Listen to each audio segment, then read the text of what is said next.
And welcome to Done For You TV, Done For You Advertising. Special guest today, we have none other than Curtis Brown. Hey, how you doing? Doing good, Kevin. How about yourself? Curtis Brown. And Curtis Brown, you're running for City Council in LaGrange, Georgia. Yes. First of all, tell us a little bit, for those who may not know Curtis Brown, tell them a little bit about Curtis Brown. I'm a business owner. I'm an entrepreneur here in the city. My business is called Build the Crowd. Build the Crowd is a business development company. I work with entrepreneurs. The basic, easy answer I give to people, I help entrepreneurs sell more, so business owners sell more. Okay. I help nonprofits raise money, and from time to time, help political candidates, now like myself, get elected. So it's marketing, and I own a number of brands in the digital front, in digital media, I should say, that help me to drive traffic or drive content around those types of projects. That's the for-profit company. The nonprofit company is right now called the Institute for Civic Entrepreneurship. Okay. And really, it's the idea that anyone has the opportunity to make a change in their community. Also, it's really a fiscal agent for people or groups who do not have a 501c3. They can use my company as a 501c3 for fundraising and offering some of the benefits that you can offer to donors as a nonprofit organization, as a formal nonprofit organization. So really, the business ownership, the business is really about entrepreneurship, and I can go down the path and explain that just briefly. It's my belief that, and it's a spiritual thing, it's my belief that all of us have something special to offer to the world. Amen. We're all unique. We're all special individuals, and I believe that entrepreneurship, whether that be business ownership, whether that be nonprofit, to make a change for a cause that you're passionate about, whether it be running for office because you see a change in your community that you want to make.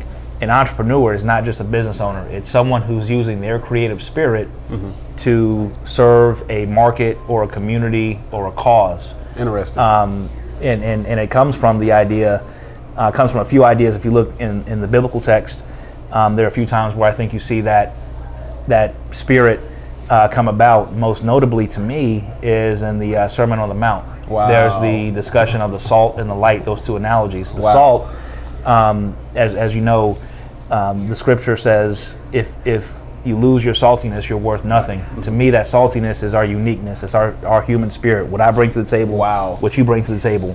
And then the second part is the light. And they say, and the scripture says, to create a light and don't put a cover over it, to let that light shine. That's how entrepreneurship, that's the way that I can reach other people by scaling my business, by helping other people scale their businesses. It spreads that light is able to shine across the world and it spreads. So that's sort of the essence of my business. I'm also a family man. That was my next question. Tell us a little bit about your family. Sure. I have a beautiful wife. Her name is Chandra, Dr. Chandra Brown. She's a hospitalist, what they call a hospitalist at Wellstar West Georgia Health. And the easy way I can explain that, she has a background in internal medicine, but she's the doctor that you don't want to see because that means you're in the hospital. Right. So she manages care, with other specialists while someone's being taken care of in the hospital. I also have two kids. Curtis III is 5 years old, and Sage is 3 years old. So I'm a proud father, proud husband, and family man. And part of the reason I'm running for City Council is to make sure I leave a city, the type of city that I would like to see for my kids, and making sure they inherit a great community and a great place to live. Awesome. So you and your wife are very involved in the community already as well, and that's awesome. Your partnership and tag team in the community as well. Yep. Now, when you received the insight that you wanted to run for City Council in LaGrange, what was that like? Was it just a thought and you played around with it? Before you answer that, tell us what district you're running as well, and then go into that question. Sure, I'm running for District 1. So in LaGrange, there are two districts, 1 and 2.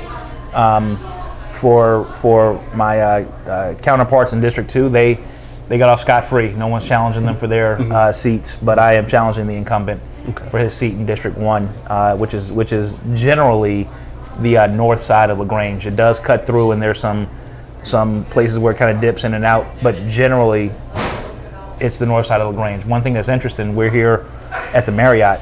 I believe this is District 2, right. But right across the street is District 1. It's amazing how they do that. So, yeah, exactly. So, and literally in some cases, the street is the dividing line. The yellow line on the street is the dividing line of the district. But I'm running for District 1 City Council.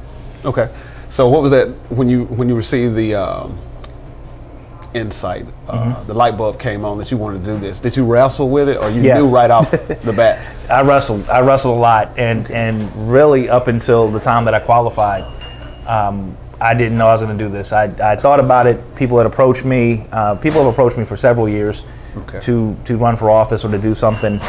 I struggle with it because there's a certain level of exposure that you put yourself into and your family when you do this. I'm a lot more. I was never anybody who's a private person necessarily, but I'm a lot more public now, and a lot more people know me than I know them. So that's a very strange, strange, as you know. Yeah, exactly, as you know. That's a very strange thing. So there was kind of the public-facing piece that I was thinking about, but really, Kevin, the thing is, as you mentioned, I do a lot of service in the community on boards and commissions, and I can walk you through some of those in a few minutes, but. That's a different type of service, right? And that's a service that I enjoy. But the thought and what sort of turned the bulb on for me is that when you're on a board, it's very sanitized. The information that you get, it's very, and it doesn't mean that it's wrong or doesn't mean that it's not thought through. It's just at the board level, you're making decisions. It's an executive type of role, and I appreciate that role, and I like to serve in that. And I've been trained for that through my education and through my work experience. But you don't hear the nitty gritty. Just like a lot of times the executive at a company doesn't know what's really going on with, the janitorial staff, or doesn't know what's going on with the cafeteria staff, or some of the roles that are not as public facing. People on board sometimes don't know what's really going on in communities that they can't see, the places that you can't see.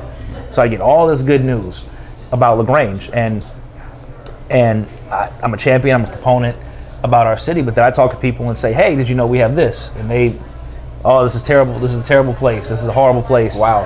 And I'd hear two very different stories. I hear a story about prosperity, I'd hear a story about a lot of great amenities that we have on one hand, but then when I talk to people, and I won't say in real life, but when I talk to people who were not exposed to those opportunities necessarily, they had a very different story to tell. And that struck a chord with me. And I see myself as a bridge, an opportunity to build a bridge between those who may not be exposed and those who are at the table. I'm the person kind of in the middle to have an opportunity to do that. So it means that when boards are making decisions about the direction of the city or about the direction of the community, now I can bring real citizen input into that process. I can say I've talked to these people on this side of town, that side of town. You may not know, but have you thought about X, Y, Z as we make this decision? And oftentimes I've seen that people hadn't thought about it, and they can make a different decision. At the same time, it's an opportunity for me to help the common citizen understand, well, hey, here's how the board works. Here's how this commission works. Here's the responsibilities. Here's what they can do. Here's what they can't do. And filter that information over to them so that when there is something that they want to be active about or take an issue with, they know the proper channel and the proper process to do this. Now, at the end of the day, if there's still a problem, hopefully my role is to say, at least we put everything, all the information out on the table, let the chips fall where they may, but it's not a lack of information in this process. The board knows what the citizens think, and the citizens have an understanding of how the board operates and what their duty is and what they can and can't do. Awesome. Someone may be watching, and you've touched on this briefly already, but if someone is watching and they're looking at the incumbent, which has been in that position for quite some time right now. 4 years. 4 years. And they look at Curtis, a newcomer on the scene, and if they were looking at you eye to eye, and they say, Curtis, what's the main reason that I should vote for you? in this election to allow you to be a part of LaGrange City Council, what would you tell them? I say first and foremost, look at the work that I've done over the last 4 years. I've been here for about 6 years now, and you can see my track record. You can Google me, Curtis Brown Jr., Build the Crowd. You can look at LaGrange Daily News or Troup County News and go to their search, and you can see a list of articles, a list of work that's done. So I think first and foremost, that work speaks for me. I've been active in the community on a number of projects that I think have brought great things to the city. Most notably, the SPLOST 2017 campaign. I was a co-chair of that campaign, and we brought funding to the city for the Thread, funding for the city for the police department, funding for Parks and Rec, funding for roads and other services. I'm active in the racial trust building initiative that we have here in the community, which is unique. Very unique. I hear that, and that's not just me saying that. You can look at recently the Atlanta Journal-Constitution wrote an article about the history of the trust building group and pointed out how unique and innovative that was for community. Community, first of all, of our size, but also location and history. So I've been working to build bridges for the last 6 years, around some of that work. I sit on, again, a number of boards and authorities. So I also have the perspective. So I have the credibility, I have the perspective, I have the relationships. One of the great things that I think all of us, that I think people understand, is that in order to get things done, it does take relationships with other leaders. And I have those relationships. I've cultivated those relationships. I can't speak to the level of relationship that my opponents have, and I won't necessarily do that. But again, you can do the research on me. You can do the research on my opponents, and you can see what I bring to the table. And I'll just speak for myself in doing that. But I bring credibility, through my education and through my business experience. I've already been doing the work, and I bring relationships to the table and a perspective outside of the community that I think is helpful. Not only am I, something of a newcomer still here, but this is home. This is definitely home for me. But I bring a perspective from living in a number of other different places about how things have been done, what works, what doesn't work. I also have a number of friends across the country who are public officials, mayors, city councilmen, in some cases at the highest levels of government throughout the country. So I'm able to talk with them on a one-on-one personal basis and really get good information and good feedback as to what would work here for our city. So credibility, relationships, experience, leadership, and track record is what I would tell you when you go vote for Curtis on November 5th. Well said, well said. And one more question, and I'll let you get out of here and get back on the campaign trail. I know you're busy working. As far as voting, how important is voting to you? Just encouraging people to vote who don't really think it's that important. Just last question, how important is voting to Curtis Brown? Voting is a fundamental right that we have as Americans. So let alone, not only as citizens of a municipality, citizens of a state, that's a fundamental American right. And to me, it's a patriotic duty. It's a duty of my people who fought and died for people like me to not only have the right to vote, but also to be able to run for office. So even without all even if that's a sentimental thought, I can accept that. But just how it affects you directly. If you don't vote, you don't have a voice. You hear all these people on Facebook talk, yap. Somebody does this, somebody does that, and there's a whole lot of talk when you go on social media. But oftentimes those same people haven't voted. Oftentimes those same people want to throw interference into the political process. And again, there's freedom of speech and there's an opportunity for all that. But you know what? Facebook doesn't vote. Facebook votes and likes don't count. That doesn't get policy changed. Comments don't get things changed. What gets things changed is policy. What gets things changed is making sure that budgets are prioritized towards certain projects. What gets things changed is the ability for people to influence. And that's why I'm running for city council. That's why I encourage people to vote, first of all, but also run for city council. The only way to change policy is to vote. The only way to change a budget priority is to vote.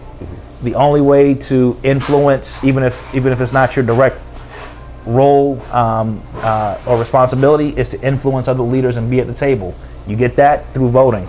So Facebook likes and memes and comments and funny things that people say, that's all entertaining, but at the end of the day, that's a whole lot of activity without getting things done. It's like spinning your wheels in the mud. You can spin a whole lot of wheels. It's like, if the tire's in the mud and it spins around, right? It's doing something, it's moving, but it's not moving forward. It's not doing anything, right? So all that time people invest in doing that, go out, take the time to go out and vote early. Early voting is until November 1st, the end of this week, and then election day is on November 5th. But that's the way you make change. Comments and funny talk doesn't make change. Awesome. Curtis Brown Jr., thank you so much for sharing with us. Wish you much success. Thank you for the opportunity. Your bid to run LaGrange City Council District 1. Yes, sir. All right. Thank you very much.